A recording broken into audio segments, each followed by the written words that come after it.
Assalamualaikum warahmatullahi wabarakatuh. Berjumpa lagi di mata kuliah analisis dan perancangan sistem. Hari ini masuk ke pertemuan 3.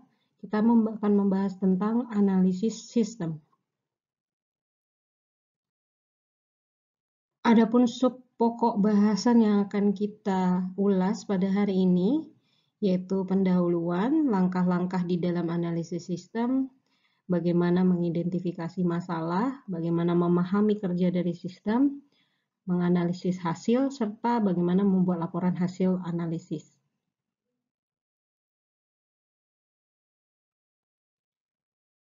Adapun capaian pembelajaran yang diharapkan setelah mahasiswa mengikuti perkuliahan ini, yaitu mahasiswa akan memahami konsep, langkah-langkah, kemudian cara identifikasi masalah, bagaimana kinerja dari sistem, bagaimana menganalisis hasil penelitian, dan membuat laporan hasil analisis. Untuk referensi, seperti biasa, kita gunakan 4 referensi ini. Kita masuk pada pembahasan pertama mengenai sistem dan analisis sistem. Jadi, untuk menentukan konsep sebuah sistem, itu ada 2 pendekatan. Yang pertama bisa menekankan pada prosedur, yang kedua kita tekankan pada komponennya. Dua definisi ini itu benar, tidak saling bertentangan. Nah, jika pendekatan sistem yang lebih menekankan pada prosedur itu didefinisikan oleh Jerry dan Warren, itu suatu sistem adalah suatu jaringan kerja dari prosedur-prosedur yang saling berhubungan. Prosedur-prosedur tersebut berkumpul bersama-sama melakukan suatu kegiatan atau untuk menyelesaikan suatu sasaran tertentu.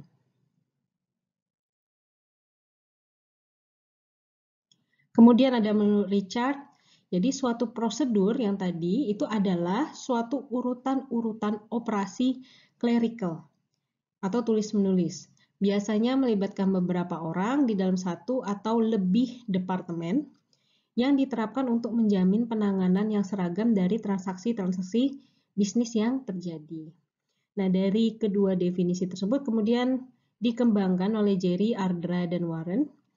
Jadi, suatu prosedur adalah urutan-urutan yang tepat dari tahapan-tahapan instruksi, yang mana tahapan-tahapan instruksi itu akan menerangkan apa, apa yang harus dikerjakan, kemudian siapa yang mengerjakan, who, kemudian kapan itu dikerjakan, when, dan bagaimana cara mengerjakannya, how. Nah, itu adalah pengertian dari pendekatan secara prosedur.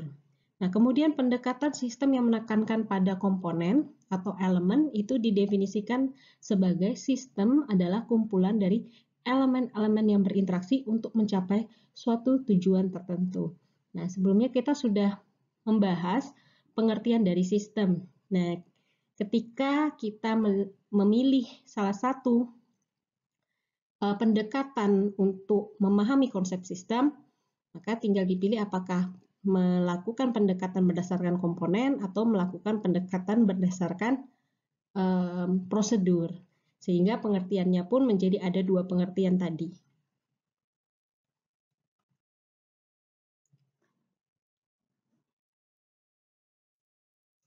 Oke, setelah memahami tadi 2 pendekatan dari cara untuk memahami suatu konsep sistem, sekarang di sini ada gambaran tentang adanya namanya SDLC atau Software Development Life Cycle, siklus hidup pengembangan dari software atau perangkat lunak, yang mana prosesnya ada planning, analysis, design, implementation, testing and integration, dan maintenance.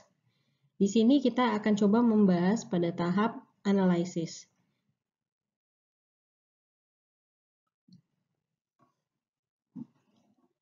Masuk pada materi analisis sistem. Nah, jadi analisis sistem itu sangat bergantung pada teori sistem secara umum sebagai sebuah landasan konseptualnya. Nah, terdapat banyak pendekatan untuk melakukan analisis sistem, dan pada dasarnya semuanya itu tujuannya sama, yaitu untuk memahami sebuah sistem yang rumit, kemudian kita modifikasi sistem tersebut jika memang dibutuhkan. Nah, hasil modifikasi itu bisa jadi sebuah subsistem baru, atau sebuah komponen baru, atau serangkaian transformasi atau proses-proses baru maupun yang lain. Yang mana tujuan dari awal mula kita melakukan analisis sistem itu adalah untuk memperbaiki fungsi dari sistem. Entah itu untuk supaya dia lebih efisien, atau mungkin sasaran dari sistem atau tujuan dari sistem itu berubah, atau untuk mengganti outputnya, atau untuk mencapai tujuan yang sama dengan seperangkat input yang mungkin nanti berbeda, atau untuk melakukan beberapa perbaikan lainnya.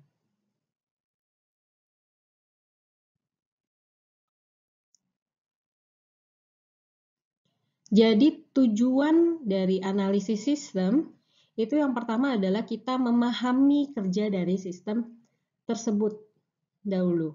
Setelah memahami, kita lakukan modifikasi terhadap sistem tersebut. Tadi sudah disampaikan apa saja jenis modifikasinya. Kemudian tujuannya apa? Agar sistem yang nanti dikembangkan hasil modifikasi itu menjadi sebuah sistem yang lebih baik.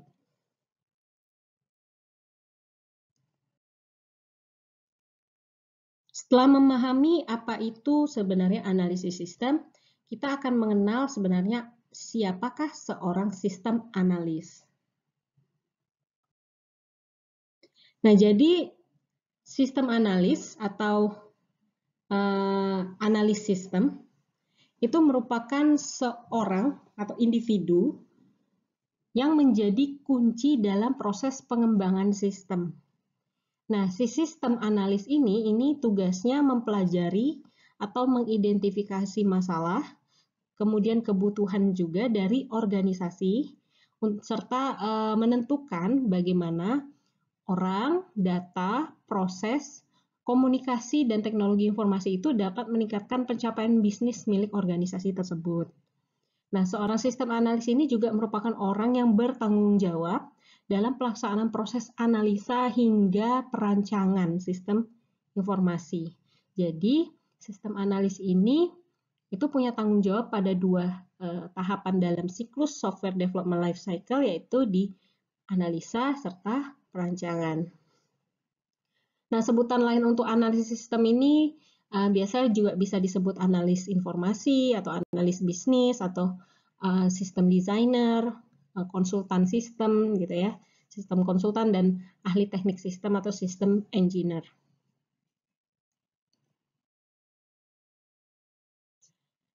Nah, banyak sekali dari kita yang tidak tahu atau tidak bisa membedakan apa itu seorang analis sistem dan programmer.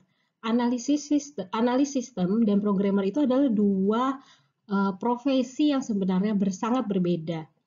Nah, kalau programmer itu adalah orang yang menulis kode program untuk mengembangkan suatu aplikasi tertentu, dan mereka menulis kode program itu berdasarkan hasil analisis serta perancangan yang dibuat oleh analis sistem.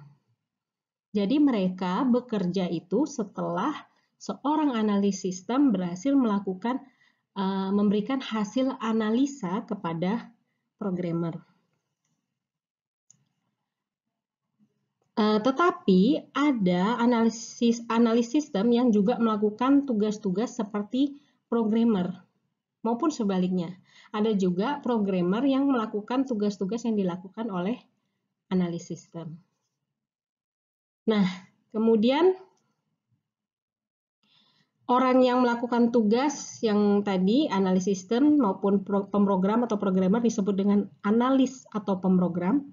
Jadi dia itu dituliskan profesi sebagai analis or programmer atau pemrogram analis.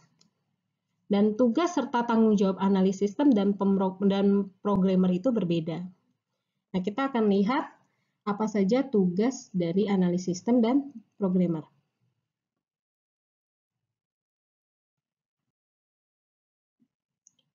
Nah, kita lihat pertama programmer. Nah, programmer itu bertanggung jawab itu hanya terbatas pada membuat program saja.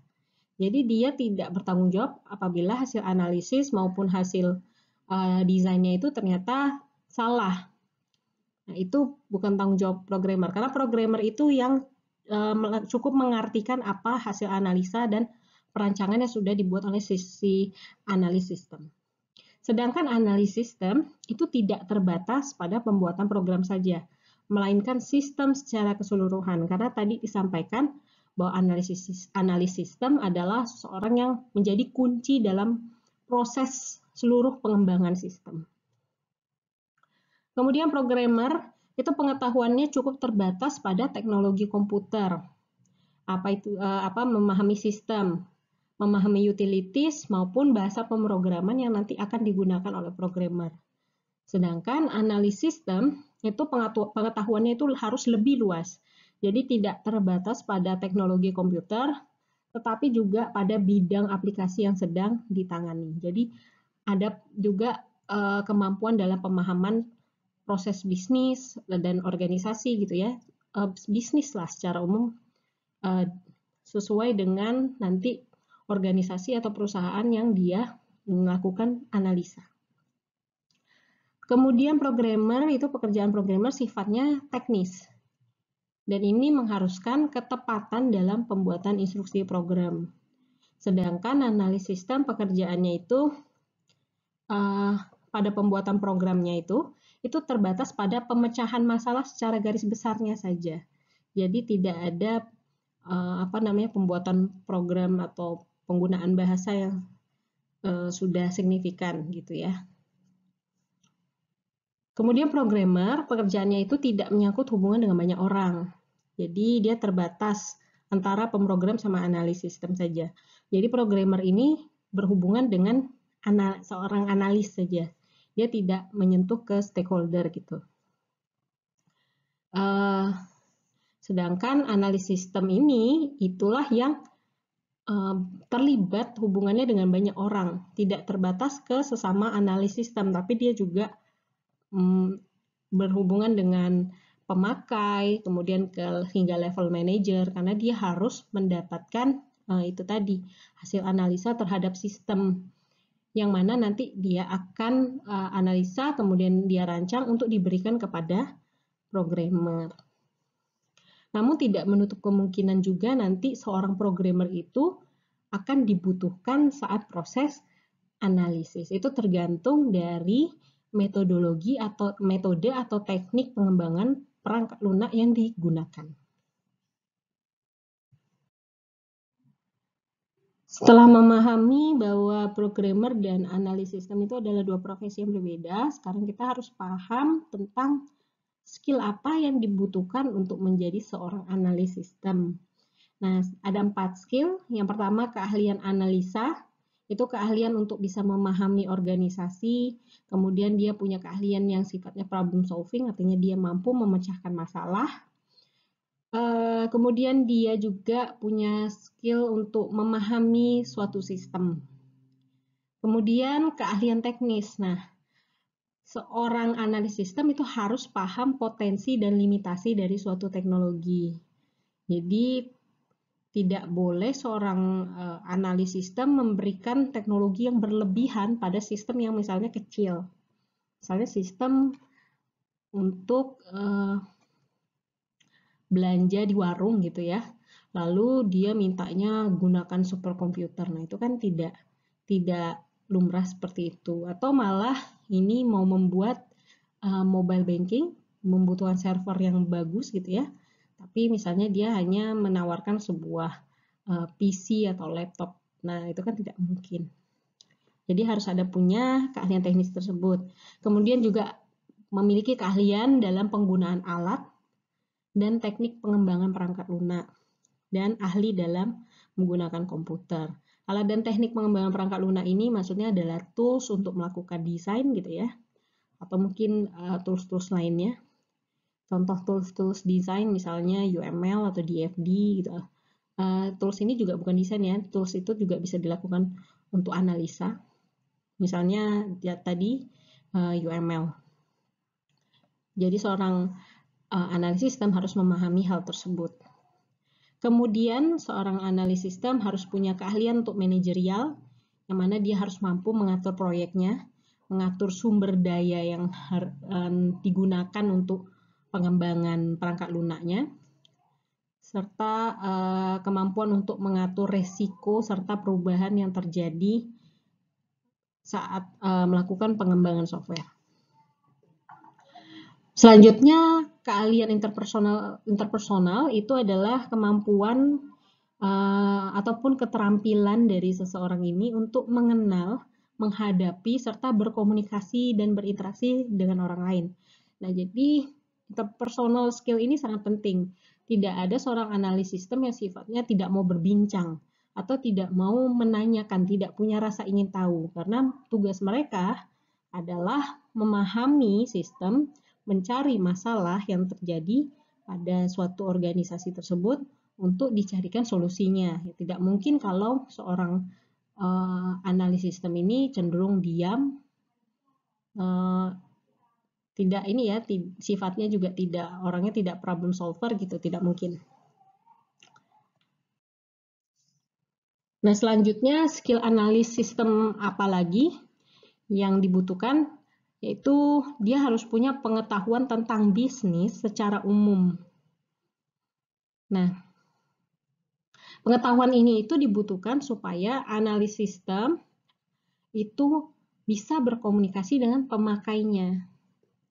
Adapun pengetahuan tentang bisnis secara umum ini bisa tentang akuntansi keuangan atau akuntansi biaya, manajemen, pengendalian manajemen, pemasaran, manajemen personalia gitu ya. Hal-hal yang ada di lingkup bisnis. Nah, itu harus dimiliki. Jadi pengetahuan itu harus dimiliki oleh seorang analis sistem. Kemudian pengetahuan tentang metode kuantitatif. Jadi karena dalam membangun suatu aplikasi, model-model aplikasi itu, analis sistem itu banyak menggunakan metode-metode kuantitatif. Misalnya linear programming, dynamic programming, regresi, network, decision tree. Nah, hal-hal ini, metode-metode kuantitatif ini harus dipahami atau diketahui oleh seorang analis sistem. Jadi seorang sistem analis itu tugasnya adalah menuliskan atau membuat sebuah kebutuhan teknis yang datangnya dari kebutuhan bisnis. Jadi di sini seorang analis itu dia akan mengelisitasi dari request-nya stakeholder, mendetailkan use case, kemudian menstrukturkan use case model, mencari aktor dan use case-nya. Yang mana main artifacts-nya itu dia akan muncul adalah vision, glossary, SLS, supplementary specification, kemudian ada use case dan use case model. Untuk additional artifacts-nya, dia bisa mendefinisikan aktornya, boundary class-nya, use case package, maupun user interface prototype-nya. Yang inilah yang dimaksud dengan kebutuhan teknis.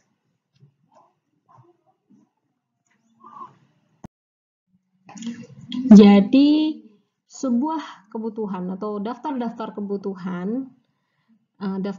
kebutuhan ini itu tidak serta-merta tiba-tiba muncul karena ini ya, sulap gitu. Mereka ini dikerjakan, ada tahapannya dan ada yang melakukannya. Nah, kebutuhan-kebutuhan untuk membangun sebuah sistem itu di-develop sangat rinci, membutuhkan cukup waktu yang panjang gitu ya, tergantung dari seberapa rumit sistem yang akan dikembangkan atau dimodifikasi. Nah, kemudian di sini ada juga yang menjelaskan bahwa sebenarnya sangat rumit untuk mendefinisikan sebuah kebutuhan dari keinginan gitu. Dan di sini banyak banget nih ceritanya didefinisikan sebuah kebutuhan pengguna, ada 400 fitur. Menurut dari seorang analis sistem itu, kamu sadar nggak sih kalau tidak akan ada manusia yang mampu menggunakan produk ini karena tingkat kompleksitasnya sangat tinggi, sangat rumit gitu ya. Nah, tetapi kadang-kadang kita menghadapi stakeholder itu, klien itu mereka berpikir sangat simpel saja. Kemudian malah menambahkan suatu kebutuhan baru, oke, kalau bisa ini walaupun kompleks tapi gampang digunakan. Nah, itu kan rumit ya sebenarnya. Nah, itulah tugas seorang analis sistem yang bisa memilah mana kebutuhan yang keinginan yang bisa dijadikan sebenarnya sebagai kebutuhan dari pengguna yang sesungguhnya, kebutuhan dari bisnis yang sesungguhnya, dan kebutuhan dari sistem yang sesungguhnya. Kemudian tanggung jawab seorang analis sistem itu, yang pertama dia itu memahami, mengetahui pengambilan data yang efektif dari sumber bisnis, memahami aliran data menuju komputer, kemudian memahami pemrosesan dan penyimpanan data dengan komputer. Kemudian dia juga bertanggung jawab memahami untuk aliran dari informasi itu yang berguna kembali ke proses bisnis maupun ke penggunanya itu yang seperti apa. Selanjutnya fungsi dari seorang sistem analis sistem itu, yang pertama dia mengidentifikasi masalah-masalah dari pengguna, dari pemakai. Kemudian dia harus menyatakan secara spesifik sasaran yang harus dicapai untuk memenuhi kebutuhan dari pengguna tadi. Lalu dia memilih alternatif-alternatif untuk memecahkan masalah yang tadi sudah disampaikan oleh pengguna. Selanjutnya dia merencanakan, kemudian menerapkan rancangannya sesuai dengan permintaan dari penggunanya. Oke, kita tadi sudah memahami profesi dari sistem analis. Sekarang kita akan mempelajari langkah analisis sistem secara umum. Jadi ada 4 dasar analisis sistem. Jadi 4 langkah dasar analisis sistem.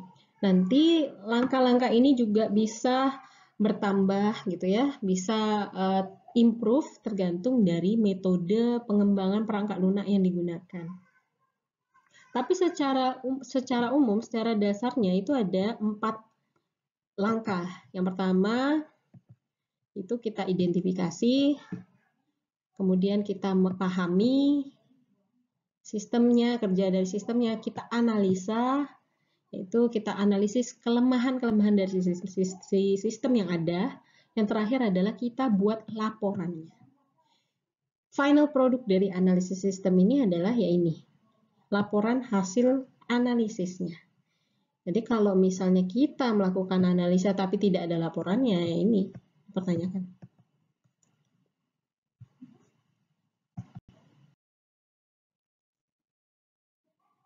Untuk langkah yang pertama yang tadi kita identifikasi masalah.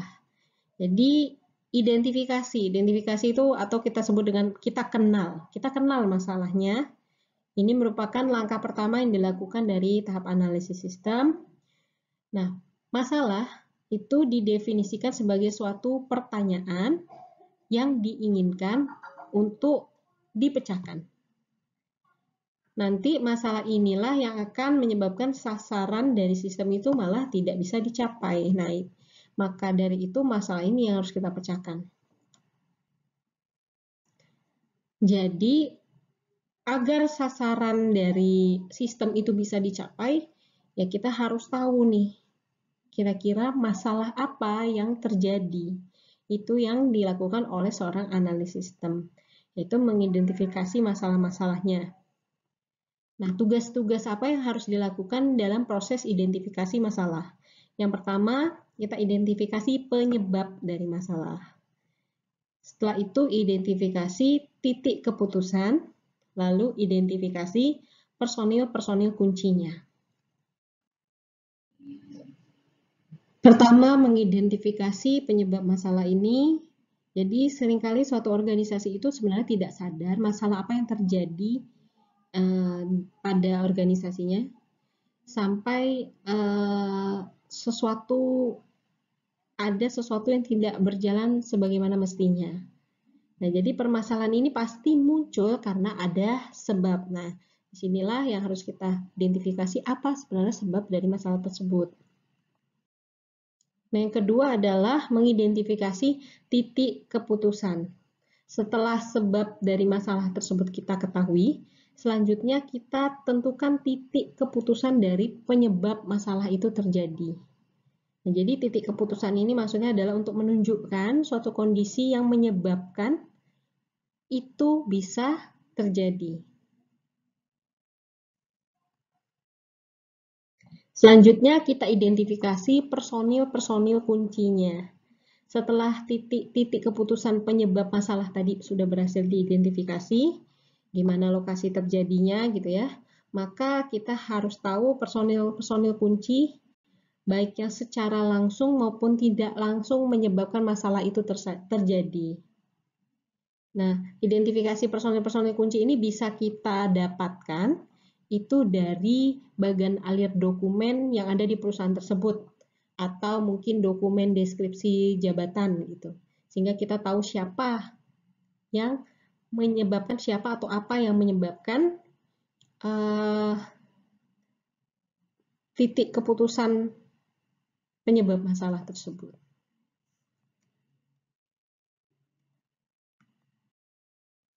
Kemudian langkah dasar ke proses analisis sistem yang kedua yaitu kita pahami kerja dari sistemnya. Jadi langkah ini dilakukan untuk mempelajari secara terinci bagaimana sistem tersebut beroperasi atau berjalan. Dalam mempelajari bagaimana suatu sistem ini berjalan itu pasti dibutuhkan data. Nah, data ini diperoleh dengan cara melakukan penelitian. Tahap sebelum analisis itu ada tahap perencanaan atau planning tadi. Jika dilihat dari SDLC tadi ya, bagian SDLC tadi siklusnya ada tahap perencanaan. Nah, di tahap perencanaan itu sebenarnya sudah ada proses penelitian untuk memperoleh data, namun itu disebut sebagai penelitian pendahuluan saja. Sedangkan pada proses analisis sistem ini penelitiannya lebih terinci lagi untuk mendapatkan data bagaimana sistem tersebut berjalan. Nah, apa yang dilakukan? Yang pertama, untuk memahami kerja sistem. Analis sistem itu perlu mempelajari apa dan bagaimana suatu operasi dari sistem yang ada sebelum akhirnya nanti mencoba untuk menganalisis permasalahan-permasalahan, kemudian kelemahan-kelemahan, kebutuhan dari pemakai, dan kemudian memberikan rekomendasi bagaimana memecahkannya. Dipelajari. Kemudian juga melakukan sejumlah pengumpulan data menggunakan teknik pengumpulan data yang ada, misalnya wawancara, observasi, menggunakan daftar pertanyaan, melakukan pengambilan sampel, atau melakukan olah dokumen.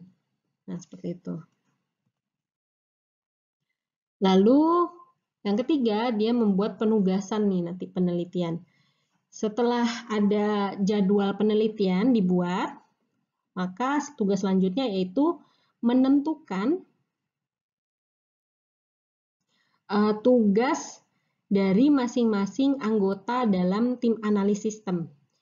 Yang menentukan tugas tersebut adalah koordinator analisis sistem. Dibuatlah surat penugasan, kemudian ada lampiran kegiatan penelitian yang harus dilakukan oleh setiap anggota tim analis. Nah, kemudian juga mereka membuat agenda wawancara. Karena sebelum wawancara dilakukan, itu waktu maupun materi dari wawancara itu harus didiskusikan dulu. Jadi, rencana dari wawancara itu harus dituliskan dalam sebuah agenda wawancara dan nanti akan dibawa saat wawancara berlangsung. Tujuannya supaya wawancara itu bisa diselesaikan tepat waktu dan tidak ada materi yang terlewatkan. Selanjutnya, analisis sistem itu akan mengumpulkan hasil penelitian fakta atau data yang diperoleh dari hasil penelitian. Gitu.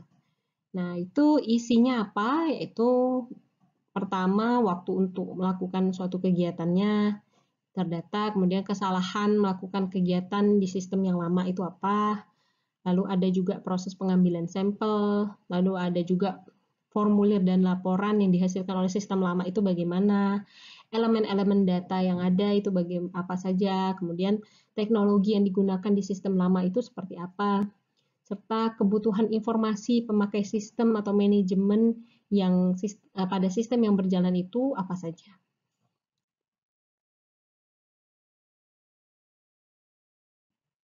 Oke, berakhir di langkah kedua tadi, kita lanjut ke langkah yang ketiga, yaitu menganalisis kelemahan dari sistemnya. Jadi, seorang analis sistem itu perlu menganalisis masalah yang terjadi untuk dapat menentukan atau menemukan jawaban dari apa yang menjadi sebab dari masalah tersebut.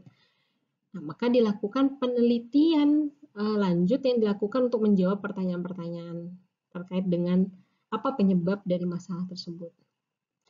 Kita bisa menganalisis dengan memberikan pertanyaan, misalnya, apa nih yang dikerjakan? Bagaimana mengerjakannya? Kemudian siapa yang mengerjakan sistem tersebut dan di mana dikerjakan sistem tersebut? Gitu ya. Kemudian, kalau untuk menganalisis kelemahan sistem, sebaiknya dilakukan untuk menjawab pertanyaan yang pertama, mengapa sistem tersebut dikerjakan? Kedua, perlukah sebenarnya sistem tersebut dikerjakan? Yang ketiga, apakah sistem tersebut telah dikerjakan dengan baik? Nah, sasaran yang diinginkan oleh sistem yang baru dibandingkan dengan sistem yang lama, itu kita bisa mengacu pada kriteria penilaian dari sistem. Yang ada relevance, ada capacity, efficiency, timeliness, accessibility, flexibility, accuracy, reliability, security, economy, simplicity, dan iti-iti lainnya ya. Ini masih banyak iti-iti lainnya lagi.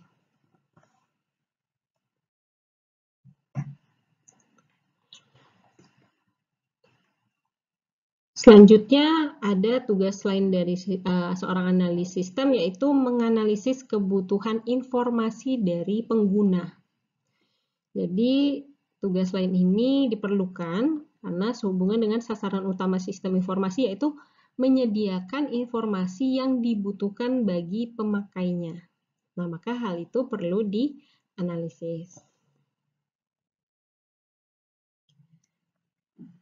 Setelah melakukan 3 proses tadi, identifikasi, memahami kerja dari sistem, understand, kemudian selanjutnya melihat kelemahan, menganalisa kelemahan dari sistem, analyze. Terakhir adalah report. Kita membuat laporan hasil analisis sistem. Itu laporan ini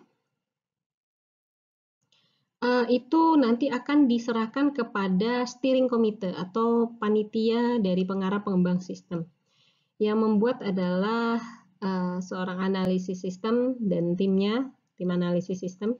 Ini akan membuat laporan hasil analisisnya. Setelah diserahkan ke steering committee, nanti steering committee akan menyerahkannya ke manajemen. Nanti pihak manajemen itu bersama dengan steering committee serta pengguna dari sistem itu akan mempelajari hasil temuan-temuan dari proses analisis yang dilakukan oleh tim analisis sistem yang sudah dituliskan dalam laporan tersebut.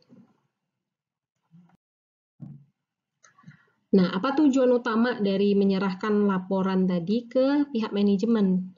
Jadi, laporan itu sebagai bukti bahwa proses analisis sistem itu sudah selesai dilakukan. Kemudian, ini digunakan juga untuk meluruskan kesalahpengertian mengenai apa yang sudah ditemukan oleh analis sistem, tapi mungkin nanti bagi manajemen, oh ini masalah ini tidak sesuai, tidak ada masalah ini misalnya. Gitu ya, penyebab masalah ini bukanlah menjadi sebab dari suatu masalah tertentu, gitu misalnya ya. Jadi untuk meng-cross-check-kan dari apa yang sudah ditemukan oleh analis sistem dengan pihak manajemen. Kemudian digunakan juga sebagai sarana untuk meminta pendapat dan saran dari pihak manajemen kepada pengembang, baik itu ke tim analis maupun ke steering committee. Kemudian sebagai bentuk permintaan untuk persetujuan kepada pihak manajemen, apakah akan dilakukan tindakan lanjutan. Tindakan lanjutan dari proses analisis sistem adalah proses perancangan sistem. Nah, kalau memang ternyata dari pihak manajemen, oke, memang benar ini masalahnya dan memang ini harus segera diatasi, maka mungkin pihak manajemen akan mengatakan ini silakan dilanjutkan ke tahap selanjutnya. Tetapi jika ternyata pada proses itu ternyata tidak ditemukan suatu problem atau problemnya tidak menjadi terlalu penting untuk segera dipecahkan, bisa saja proyek tersebut dipandang tidak layak dan tidak perlu dilanjutkan ke tahap perancangan sistem.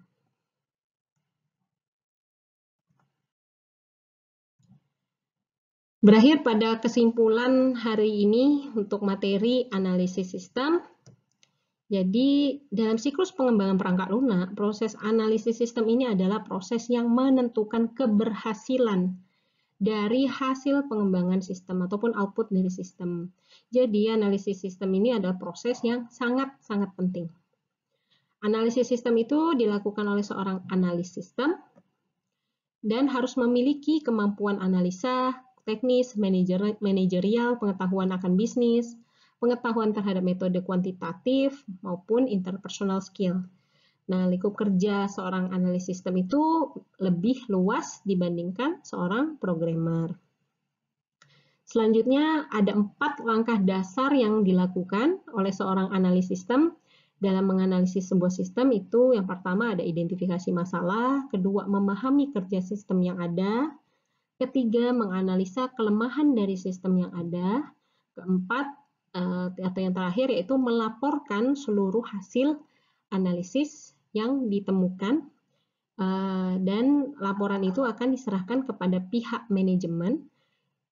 Dan itulah yang menjadi langkah awal apakah suatu proyek itu bisa dilanjutkan ke tahap selanjutnya, yaitu perancangan.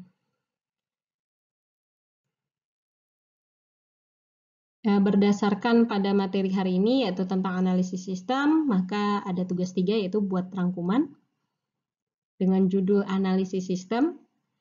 Seperti biasa, patuhi kontrak tugasnya dan jangan mengumpulkan melebihi waktu dari deadline tugas.